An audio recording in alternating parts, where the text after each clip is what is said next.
매주 금요일마다 저희들이 금요 신앙 강좌를 하고 있는데요. 몇 주에 걸쳐서 성경을 좀 바로 알면 좋겠다 하는 그런 마음으로 우리가 좀 오해하기 쉬운 그런 본문을 몇 구절 이렇게 언급하면서 그 성경의 참된 의미가 뭔가를 이제 살펴보고 있는데요. 오늘은 우리 하박국서 3장 2절에 보면 수년 내에 부흥하게 하소서. 아마 어려서부터 이렇게 이전에 부흥에 참석하신 분들 이렇게 기억이 날 겁니다. 부흥사 목사님들이 교회 부흥에 대해 설교할 때에 수년 내에 부흥하게 하옵소서 이 본문을 많이 택했거든요. 근데 이 지금 하박국 3장 2절이 교회의 부흥을 말하고 있는 걸까요?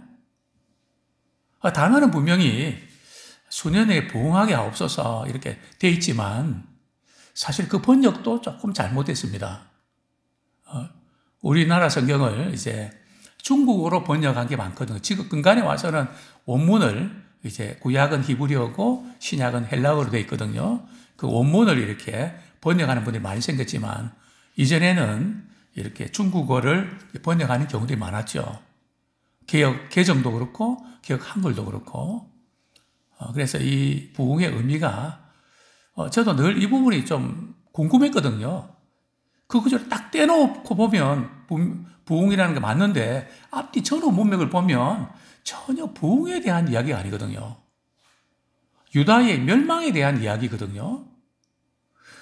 이런 상황 속에서 왜 교회 부흥이 나올까? 이런 의구심이 들었는데 오늘 그래서 일부러 제가 그 하박국서 한 절 한 절을 제가 성경 전체에 연결시켜야 되거든요. 문맥을 따라서 맥락을 따라서 우리 하나님의 말씀이 전해졌는데 그걸 무시하고 그저 이 지금 단어 하나 또 한 구절 이렇게 떼서 성경을 이해하는 것은 대단히 위험합니다. 자, 이제 우리 교환을 중심으로 우리 함께 나누도록 하겠습니다.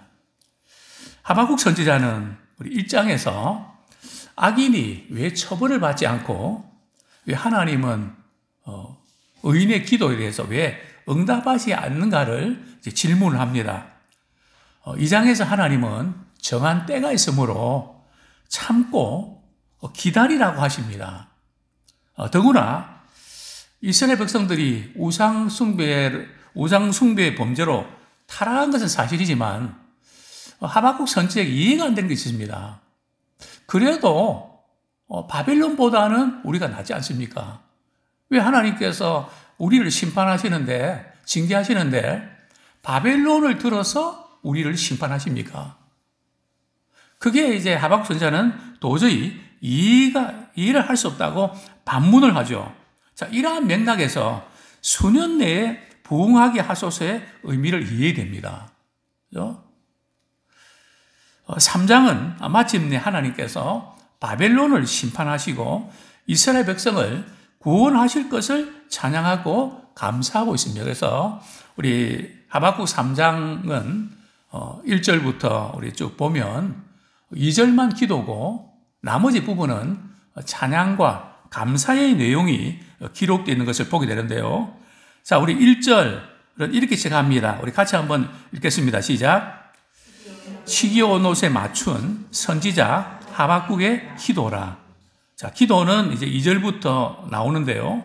대부분은 찬미와 감사의 노래입니다. 시기온옷이란 열정적인 시가를 의미하는 것으로 빠른 리듬과 열정적인 감정의 변화를 유도하는 음악의 한 형태입니다. 하박국 선지자의 기도는 그만큼 간절함과 긴박함을 가지고 있었음을 보여줍니다. 우리 하박국 선지자는 절박하고 간절하게 2절에서 이렇게 기도하는데요. 우리 같이 한 번 더 읽겠습니다. 시작. 여호와여, 내가 주께 대한 소문을 듣고 놀랐나이다. 여호와여, 주는 주의 일을 이 수년 내에 부응하게 하옵소서. 이 수년 내에 나타내시옵소서. 진노 중에라도 국류를 잊지 마옵소서. 이 하박국 선지자는 이제 주에 대한 소문을 듣고 놀랍니다. 이 주에 대한 소문은 어떤 소문일까요? 하나님께서 바벨론을 들어서 유다를 심판하시겠다고 하는 소문입니다. 뭐 이 소식을 들을 때 하박국 선지자는 두렵고 그냥 떨리는 마음을 금할 수가 없었죠. 자, 오늘 여기서 이제 우리가 조금 짚고 넘어야 될 부분이 수년 내에 이게 원어에 보면 말이죠. 우리 시대에 이렇게 되어 있습니다. 우리 시대에 또 부흥하게 하옵소서라는 이 단어가 말이죠. 우리 시대에 주의 일을 이루소서. 이루소서 하는 단어인데 왜 여기에 그 부흥하게 하옵소서 이런 단어가 들어갔는지 사실은 좀 이렇게 안타까움을 보게 됩니다. 정리를 하면 말이죠. 따라서 주님께서 우리 시대에 주님의 일, 주님의 계획을 이루소서, 행하소서 그런 뜻입니다. 그죠? 주님께서 우리 시대에 주님의 일을, 여기 주님의 일은 어떤 일일까요?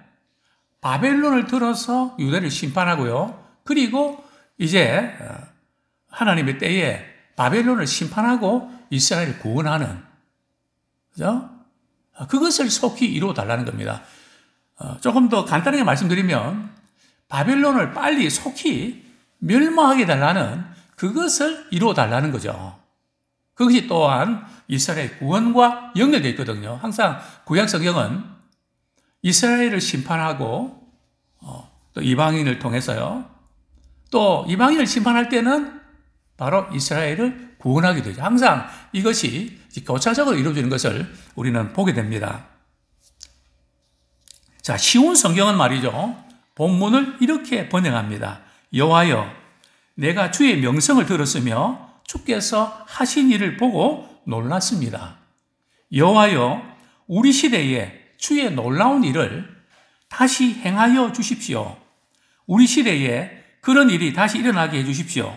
주께서 노하셨을 때에도 잊지 마시고 자비를 베풀어 주십시오. 오늘 본문은 교회 부흥을 위한 본문은 아닙니다. 여기서 말하는 주의 일이란 단적으로 말하면 바벨론의 심판을 말합니다. 이것을 우리 시대에 이루어달라고 하박국 선지자는 절규합니다. 진노 중에도 국류를 잊지 말라고 하는 것은 바빌론이 말이죠. 유다를 공격해서 이제 유다가 이렇게 망하게 되죠. 그 진노 중에도 우리 유다 백성들을 아예 멸하지 마시고 우리를 구원해 주십시오 하는 그런 의미라는 것입니다. 바벨론을 위해서 멸망하는 날에도 아주 멸하지 마시고 구원의 손길을 베풀어 달라고 호소합니다. 자, 3절에서 하박국 선지자는 하나님의 임재하심을 사모합니다. 유다의 이 심판은 결국은 하나님께서 이렇게 그들을 멀리 떠나는 것을 의미하거든요. 그래서 하나님이 임재하심을 갈망하는데요. 우리 3절 말씀 같이 읽겠습니다. 시작. 하나님이 대만에서부터 오시며 거룩한 자가 바산에서 오시는도다. 여기 대만이 중국 근처에 있는 대만 아닙니다. 그죠? 어디를 가르칠까요? 여기에 하나님이 오시며 바산에서 오시는도다. 그죠? 누가요? 하나님의 그 임재하심을 이제 갈망하는 표현이죠. 대만은 에돔의 주요 거주지 가운데 한 곳으로 에소의 후손들이 거주하던 사해 동남쪽 지역을 가리킵니다. 바란산은 에돔과 시내산 사이에 산이 많은 지역입니다. 이 지역들은 이스라엘 백성들이 광야 생활할 때 70인 장로들에게 하나님의 신을 부어주시기 위해서 하나님이 임재하신 곳입니다. 이 사건이 어떤 사건인가 하면 모세가 말이죠. 이렇게 백성들 이렇게 재판을 하는데 너무 힘들거든요. 그죠? 장인이 와서 가만 보니까 혼자 그렇게 일하다가는 지쳐서 오래 견디지 못한다.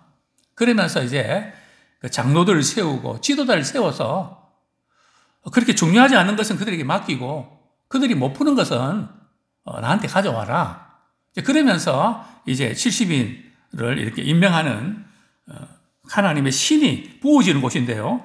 민수기 11장 16절 17절 우리 같이 읽겠습니다. 시작. 여호와께서 모세에게 이르시되 이스라엘 노인 중에 내가 알기로 백성의 장로와 지도자가 될 만한 자 70명을 모아 내게 데리고 와 회막에 이르러 거기서 너와 함께 서게 하라.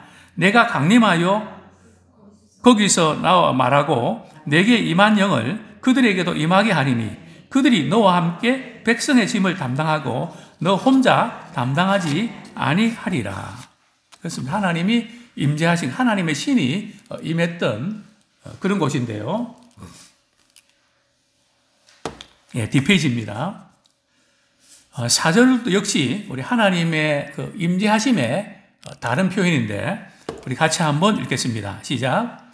그의 광명이 햇빛 같고 광선이 그의 손에서 나오니 그의 권능이 그 속에 감추어졌도다. 햇빛이 비치는 그것을 하나님의 임재하심에 비유해서 표현하고 있는데요. 하나님의 임재하심으로 인한 광채가 햇빛 같고 하나님의 권능이 은밀한 곳에 감춰져 있음을 나타냅니다. 자, 그리고 이제 5절부터 6절까지는 이제 하나님의 심판이 나타난 직접적인 결과를 나타내는데요. 본문 5절 말씀 같이 읽겠습니다. 시작. 역병이 그 앞에서 행하며 불덩이가 그의 발밑에서 나온도다.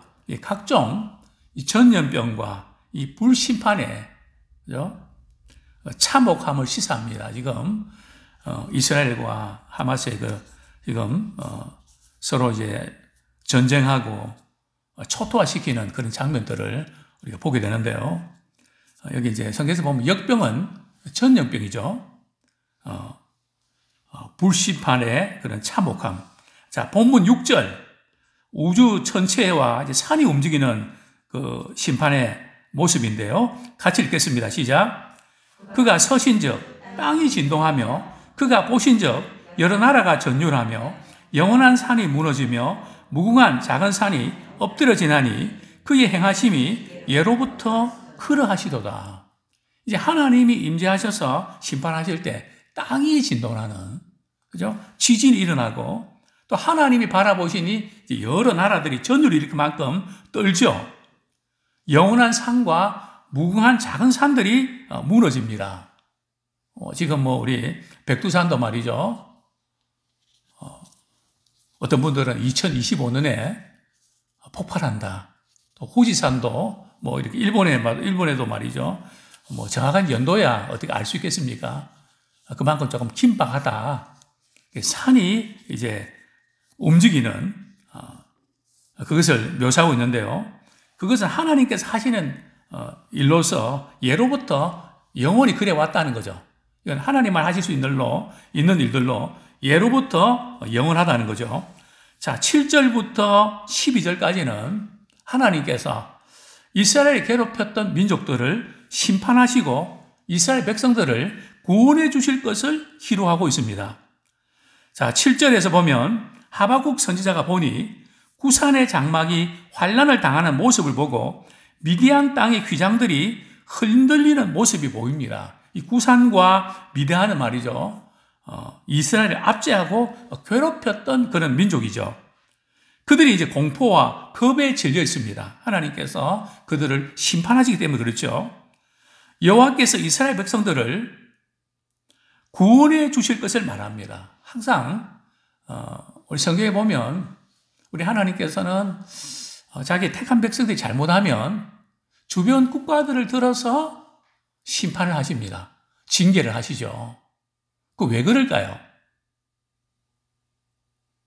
우리 하나님의 이중적인 그런 모습들을 보게 되는데요. 우리 하나님의 관심사는 이스라엘 백성들에게만 있는 게 아닙니다. 열방이 있거든요. 하나님께서 지금 이스라엘만 사랑하시고 팔레스타인은 사랑하지 않는다. 그렇게 보시면 안 돼요. 또 하마스 이 문제도 굉장히 복잡합니다. 그죠? 팔레스타인 입장에서 보면 왜 우리 땅에 당신들이 들어와갖고 우리 땅 뺏었냐? 네 나라. 또 이스라엘 백성 입장에서 보면 말이죠. 하나님께서 우리에게 주신 땅인데 우리가 빼앗겨서 다시 찾는 거야. 그러면서 아주 강경한 그런 지도자들이 지금 대립하고 있는 거거든요. 아주 극우의 아주 강경파들이 누구도 못 말릴 만큼 말이죠. 너무 지금 이렇게 그래 지금 충돌이 일어난 거거든요. 어쨌든 하나님께서는 이스라엘 백성들을 통해서 주변 국가들을 구원하기를 원하셨습니다. 그냥 이스라엘을 심판하기 위한 도구로만 쓰신 게 아니고요. 우리 하나님께서는 하나님이 하신 일들을 보여주기를 원하셨던 겁니다. 그런데 이스라엘을 이렇게 공격했던 바벨론, 아수르, 그들은 말이죠. 하나님의 도구로 쓰임받기보다는 그냥 자신들이 힘이 있고 말이죠. 능력이 있어서 그런 줄 알고 교만할 때 하나님은 그들도 때리시죠. 그리고 하나님께서 이스라엘 백성들을 구원하시죠. 계속 이 부분들이 교차적으로 이루어져 있음을 보게 됩니다. 이것도 또 오늘날 우리에게 적용한다면 때때로 하나님께서 말이죠. 우리 주변에 나를 이렇게 굉장히 힘들게 하는 사람을 두고 말이죠. 우리를 다듬으십니다. 물론 그 사람이 뭔가 잘못한 것 같은데 우리가 옳은 것 같은데 그럼에도 불구하고 굉장히 우리를 힘들게 할 때 우리는 성격 차이로도 볼 수 있지만 그 정도가 이렇게 강할 때는 하나님께서 우리를 만들어 가시는 과정입니다. 그걸 우리가 빨리 눈치채셔야 돼요. 그냥이 아니거든요. 반드시 이유가 있습니다. 그래서 우리는 그런 인간적인 어떤 관계나 이런 부분을 통해서도 하나님께서 이를 통해서 나의 이런 고집스럽고 잘못된 부분들을 지금 다듬으시는구나. 그게 성경 전체의 그 흐름을 보면 우리 하나님의 그 스타일이랄까요? 우리가 하나님이 하시는 우리가 더 어떻게 알 수 있겠습니까? 그러나 공통적으로 말이죠. 계속 반복되는 부분을 통해서 우리는 하나님은 이렇게 행하시는구나. 창세기부터 요한계시를 보면 그 부분을 우리가 충분히 읽을 수가 있습니다. 자, 계속해서요. 8절에 주께서 말을 타시며 구원의 병거를 모신다는 것은 이스라엘 백성들이 전쟁에서 승리해서 돌아오는 개선장군에 비유하는, 그러니까 이스라엘 백성들이 구원은 말이죠. 하나님께 속해 있다는 거죠. 즉 하나님께서 함께 주실 때에 승리할 수 있다는 거죠. 자, 9절에 보면 주께서 활을 꺼내시고 화살을 바로 쏘시고 주께서 강들로 땅을 쪼개셨다는 것은 무엇을 의미할까요? 주께서 회개하지 않는 자들을 향하여 심판하시는 것을 말합니다. 8절 하반절에 보면 말이죠. 주께서 시내들과 강과 바다에 분노하시는, 화를 내시는 말이죠. 그런 표현이 있는데요. 우리 본문 10절, 11절도 같은 맥락입니다. 같이 읽겠습니다. 시작. 산들이 주를 보고 흔들리며 창수가 넘치고 바다가 소리를 지르며 손을 높이 들었나이다. 날아가는 주의 화살의 빛과 번쩍이는 주의 창의 광채로 말미암아 해와 달이 그 처소에 멈추었나이다. 그렇죠? 해와 달이 멈춘다. 이 자연계 전체가 흔들리고 우주적인 격변을 통해서 새로운 구원의 역사를 이루어 가시는 것을 보여줍니다. 자, 13절 말씀, 이제 주께서, 우리 주님께서 이스라엘 백성들을 하나님께서 구원하시는 그런 장면인데요. 반면에 이제 열국을 주변 국가들을 심판하시는 내용이죠. 같이 읽겠습니다. 시작. 주께서 주의 백성을 구원하시려고 기름 부음 받은 자를 구원하시려고 나오사 악인의 집에 머리를 치시며 그 기초를 바닥까지 드러내셨나이다. 이와 같이 하나님께서는 이스라엘을 대적하는 원수들을 말이죠. 악인의 집에 머리를 치시는, 그렇죠? 철저하게 진멸하는. 성경에 보면 이스라엘 백성들을 괴롭혔던 그런 나라와 민족들은 철저하게 진멸당하는, 한번 역사를 한번 보면 말이죠. 이스라엘을 괴롭혔던 민족 가운데 잘 되는 민족이 별로 없습니다. 거의 못 일어나거든요. 로마도 그렇고. 뭐 페르시아, 이란도 그렇고요. 또 이라크도 그렇고요. 그죠? 어쨌든 우리 하나님의 그 일하심은 오랫동안 기다리지만은 하나님 데드라인에 걸리면 철저한 것을 우리는 보게 되죠. 자, 우리 본문 14절 말씀 같이 읽겠습니다. 시작. 그들이 회오리 바람처럼 이르러 나를 흩으려 하며 가만히 가난한 자 삼키기를 즐거워하나 오직 주께서 그들의 전사의 머리를 그들의 창으로 찌르셨나이다. 바벨론은 말이죠. 이스라엘 백성들을 삼키려고 입을 벌리고 회오리 바람처럼 흩으며 가난한 자를 삼키기를 즐거워하였습니다. 그죠? 그러나 주님께서 말이죠. 그들의 용사와 용서의 우두머리를 주의 창으로 찌르셨습니다. 실제로 바벨론은 아무런 저항도 하지 못하고 바사왕 고레스에게 멸망당하고 말았습니다. 그죠? 아무런 뭐 저항도 못하고 말이죠. 고레스 왕에게 그냥 멸망하고 마는 그런 비극을 초래하게 되죠. 그 강대국 바벨론이 말입니다. 자, 본문 15절 같이 읽겠습니다. 시작. 주께서 말을 타시고 바다 곧 물의 파도를 밟으셨나이다. 이것은 주께서 바벨론을 물의 파도를 밟았다는 것은 말이죠. 바벨론을 심판하셨다는 그런 의미입니다. 자, 본문 16절 우리 같이 읽겠습니다. 시작. 내가 들었으므로 내 창자가 흔들렸고 그 목소리로 말미암아 내 입술이 떨렸도다. 우리를 치러 올라오는 환난 날을 내가 기다림으로 썩이는 것이 내 뼈에 들어왔으며 내 몸은 내 처소에서 떨리는도다. 지금 내가 누굴까요? 하박국 선지자입니다. 그죠?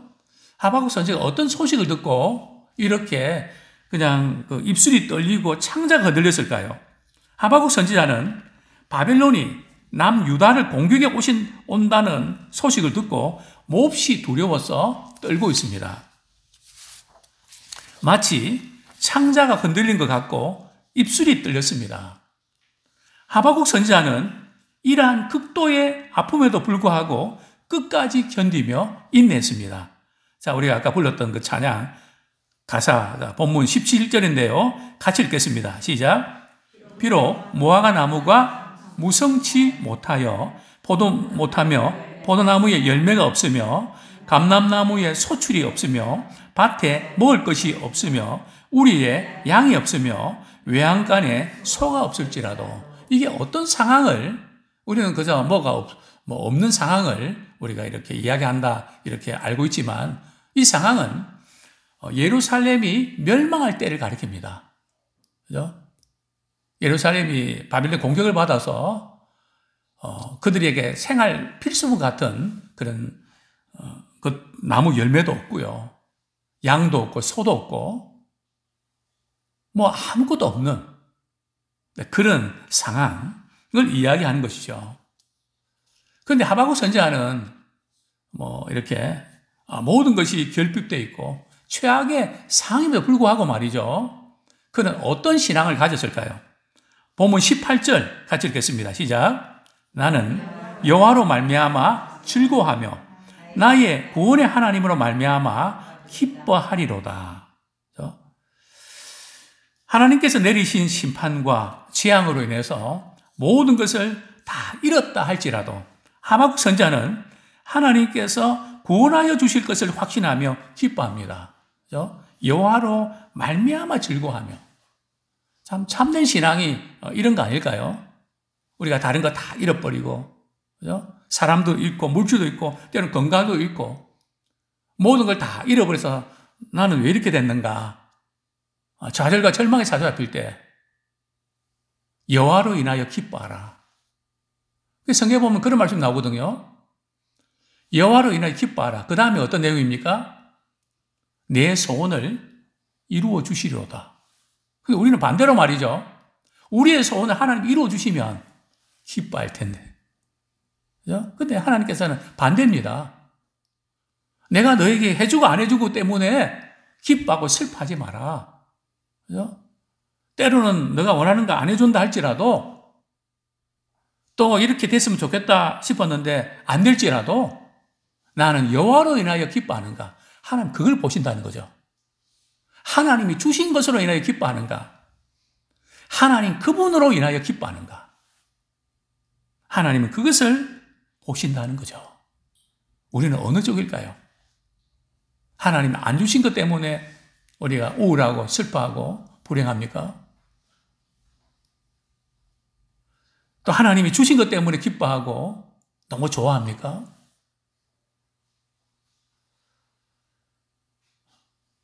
참 그분으로 인해서 우리가 부부가 결혼할 때 돈 때문에, 명예 때문에 그거 보고 결혼한다면 그것이 오래 갈까요? 배신당하는 것 같고 속은 것 같은 느낌이 들지 않을까요? 그죠? 물론 우리가 아이 때는 신앙이 어리고 이럴 때는 그럴 수 있죠. 그러나 신앙생활을 몇 년 했는데 하나님이 안 해주신 것 때문에 그죠? 섭섭해하고 이럴 수가 있냐고 방방 뜨고 말이죠. 마치 우리 아이들이 말이죠. 부모가 자녀들을 참 이렇게 키우면서 얼마나 사랑의 수고를 다하는데 해준 게 뭐가 있냐고. 그죠? 대들고 말이죠. 그런 어떤 모습. 그게 또 우리의 그런 모습 아닐까요? 그죠? 하나님으로 인하여 즐거워하고 또한 그뿐만 아니라 나를 구원해 주신 그 하나님 그것으로 인하여 기뻐한다는 거죠. 그게 워낙 크기 때문에 다른 슬픔이 비록 우리를 엄습할지라도 하나님을 인하여 기뻐하고 나를 구원하신 하나님으로 인하여 기뻐하리로다. 이렇게 하박국 선지자는 고백했던 것이죠. 본문 19절 우리 읽고 말씀을 정리하겠습니다. 시작. 주 여호와는 나의 힘이시라. 나의 발을 사슴과 같게 하사 주를 나를 나의 높은 곳으로 다니게 하시리로다. 하박국 선지자의 기쁨과 소망의 근거는 누구일까요? 여호와 하나님이십니다. 즉 전쟁으로 인하여 이스라엘 땅에 농작물과 가축이 다 없어진다 하더라도 하나님께서 반드시 구원해 주실 것을 확신합니다. 그렇기 때문에 하박국 선지자는 생존의 위기 가운데서도 자신의 발을 사슴의 발처럼 만드시고 나를 높은 곳에 뛰어다니게 하실 것을 믿었던 것입니다. 어떠한 상황 속에서도 주의 일이 우리 시대에 이루어지기를 소원합니다.